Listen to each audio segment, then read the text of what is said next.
Welcome to Cooking with Cornbread. Now last night I done my sugar cookies and it took a while. It took a while to upload. It got up this morning though.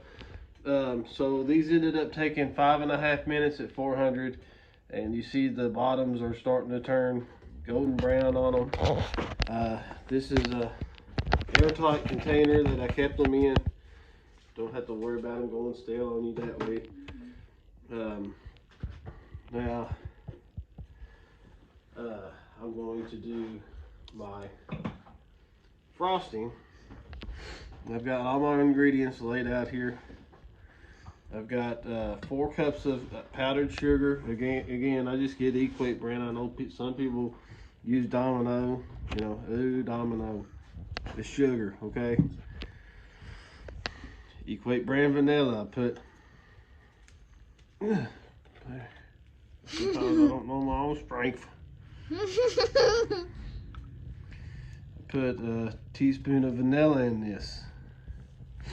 Now my recipe doesn't call for it, but I do put salt in it. And what I do is this recipe requires 5 tablespoons of whole milk, plus or minus. It depends on how wet you want your frosting. And I went ahead and put a 1/4 teaspoon of salt. That's what the recipe doesn't call for, is the salt. I put that in my milk so it'll dissolve and it'll carry through the whole thing. So there's 1 tablespoon of milk, 2, and you kind of 3, distribute this out. Pick different spots to dump it in. 4, 5. And what that's going to do is just going to help you get the blending part started. And I haven't done dishes, or my wife, either one, because we're both busy. She's wrapping presents, bless her heart, because I can cook like a mofo, but excuse my language, especially all my church members, I'm sorry. But I am what I am. Sinner saved by grace through faith. But I do have a 1/4 cup measuring cup, and it takes a 1/2 cup of shortening. Don't get Crisco. I get Equate brand because I'm cheap. But a lot of people have had my cookies, and a lot of people say they like them. So there's 1/4 cup. Get you this is a Pioneer Woman spatula deal, the mini one, because it's easier to do the cookies with the big one. To frost them. Notice I'm leveling off with the butter knife, kind of packing it in, making sure that thing's full. Now, I'm not going to make you wait through the whole process here. I'll show you what I do. So there's another 1/4 cup, which gives us a 1/2 cup, and this is my buttercream frosting. So real quick, I'll go through the ingredients again. Pro tip is to leave this outside of what you're going to be washing, because the fat will coat. Sippy cups for sure. Ask me how I know, and I'll let you know. Because I have been there. We have a baby. So a 1/2 cup of vegetable shortening, 4 cups of powdered sugar, a teaspoon of vanilla, pure vanilla extract, don't get the imitation, 5 tablespoons of milk, plus or minus, and I'm leaving this out because when I blend it, need more milk.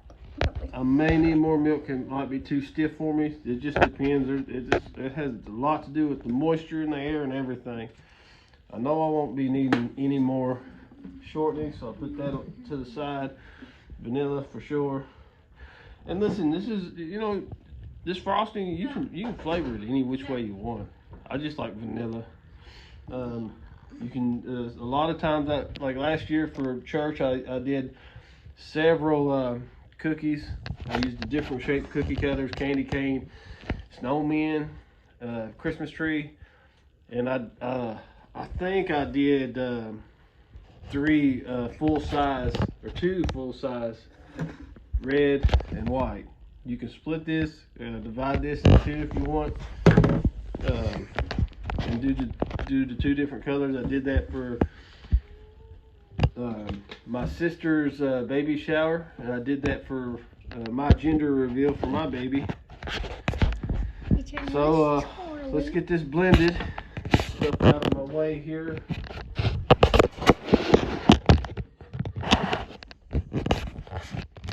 It's been a busy couple of weeks for us. So we start off slow. Can you see that in there, Madeline? Got my photographer, videographer, Madeline Kerr Albertson in the house. Ooh. And listen, trust me, my daughters help me all the time cooking and baking. They love it. And now they're helping me make these videos. I just started making videos. Looks like 5 tablespoons is probably going to be it now. Now we're going to see how it's all incorporated, so we can start blending at a high speed, mixing at a high speed. And I don't like using my stand mixer for this. I don't think it's good. I still use hand blender for this.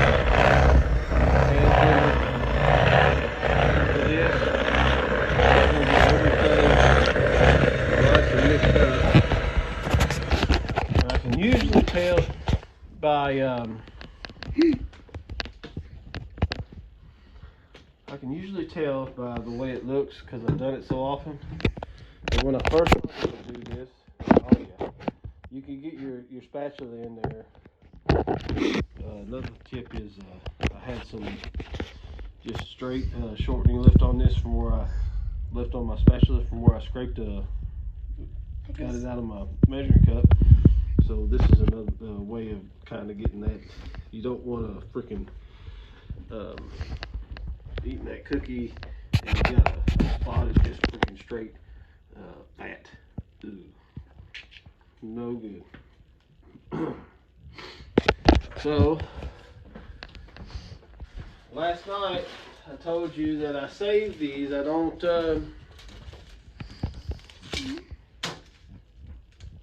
throw my parchment paper away just yet. You get me or the face or what? I know I'm ugly, but I think I'm beautiful. So what I do is you gotta kind of let these air dry, and I'll show you here in a minute because this is real wet right now. It's not wet, but the sugar and the shortening kind of, if you let it air dry, it'll form a crust. So when you stack in your container, when you stack your cookies, they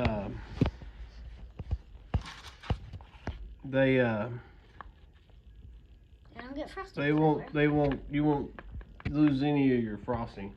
And what I also do is I get some fresh parchment paper to go in between the layers so they don't stick together. And I'll go ahead and I'll frost a couple of these. That's all the real pro tips I've got. You frost them That's why I keep it. I had 3. Left the flour out on my cutting board, or didn't wash my cutting board yet. I left the flour kind of glazed on it. I used 3 cookie sheets. So I'll use this. Probably end up using. I got 30 cookies, I think, out of that batch. Probably could have got a few more, but got tired. I had to make a drink this morning. So it's just a way of scattering these all out. I use all these different things to put on to let it air dry. And the last 6 cookies, I'll end up using my airtight container that I'll put everything back in. Once they've air dried later on and stacked. This is already 10 minutes. So that's the finale of my sugar cookies. Everybody wants to know how I make my sugar cookies so good. Trial and error. And I spent a long time. Want one? Yeah. I'll save them. Okay. Spent a long time doing this, and picked up tips here and there on Food Network and paid attention. This cooking is something that's really interested me. My grandfather was a cook in the Army. Made his own birthday cake in Vietnam. Oh. Yep. I did not know that. So, God rest his soul. Love you, Papa. This has been another episode of Cooking with Cornbread. If you like it, hit that like and then subscribe. I think that's what you're supposed to do. I'm going to try to go big time with this stuff. Alright? Talk to you later. Kill it.